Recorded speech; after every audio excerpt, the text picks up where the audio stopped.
9 Desember 2020 akan menjadi hari bersejarah karena diselenggarakan Pilkada serentak lanjutan.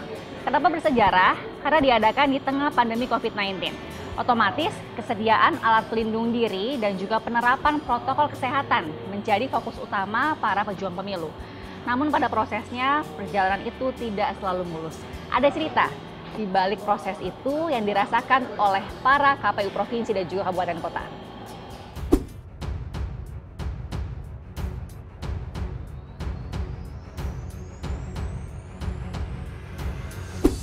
Dengan adanya protokol kesehatan, jumlah TPS atau tempat pemungutan suara pun menjadi bertambah. Salah satunya adalah di Provinsi Jambi. Jambi yang memiliki pemilih potensial sebanyak 2.600.000-an ini harus menambah jumlah TPS-nya dari 7.506 menjadi 8.199 TPS. Anggota KPU Provinsi Jambi, Ahdienti, mengaku sosialisasi pilkada di wilayah terpencil menjadi tantangan tersendiri. Komisi Pemilihan Umum harus berupaya menjangkau masyarakat di Kabupaten Kerinci, juga suku anak dalam di Kabupaten Tebo, Merangin, dan Batanghari agar tak ketinggalan informasi. Kalau Jambi itu Mak yang paling jauh itu dari ibu kota provinsi itu Kerinci ya, karena di situ daerah pegunungan. Nah, tapi untuk saat ini karena memang alat komunikasi kita sudah bisa melalui WA, sudah bisa melalui telepon, kemudian video call dan Zoom. Sebenarnya tidak ada masalah yang begitu berarti lah terhadap kegiatan ini karena memang semua ada sinyal, tetapi memang beberapa daerah kalau Kerinci itu pada waktu-waktu tertentu sinyalnya juga bisa hilang. Senada dengan Jambi, KPU Sulawesi Selatan juga harus menambah jumlah TPS-nya dari 8.752 menjadi 9.763 TPS untuk 3,7 juta lebih pemilih potensial. Pelaksanaan pilkada serentak lanjutan di provinsi terbesar ketiga pencatat pasien positif COVID-19 ini ibarat menghadapi dua tantangan besar, yakni pandemi dan juga faktor alam. Pilkada yang diselenggarakan di bulan Desember adalah musim penghujan. Kami harus menaklukkan dua, pandemi COVID dan Medan, dalam hal ini cuaca yang berat. Kami sudah cek juga di Pusdalops BMKG, Badan Meteorologi dan Geofisika. Kami cek itu di Sulsel kalau Desember seperti apa keadaannya. Wow, curah hujannya tinggi Pak, di sejumlah daerah curah hujan tinggi. Dan curah hujan tinggi secara otomatis akan memicu gelombang besar di laut.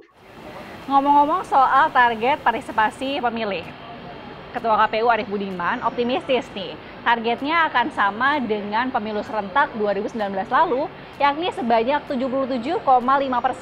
Wow, tinggi juga ya. Keyakinan publik itu harus dibangun bahwa melaksanakan aktivitas di masa pandemi selama protokol kesehatan itu dijalankan dengan ketat, dijalankan dengan baik, maka tidak ada yang perlu ditakutkan untuk beraktivitas menggunakan hak pilihnya. Target yang kami ingin capai masih sama dengan sebelumnya, 77,5%.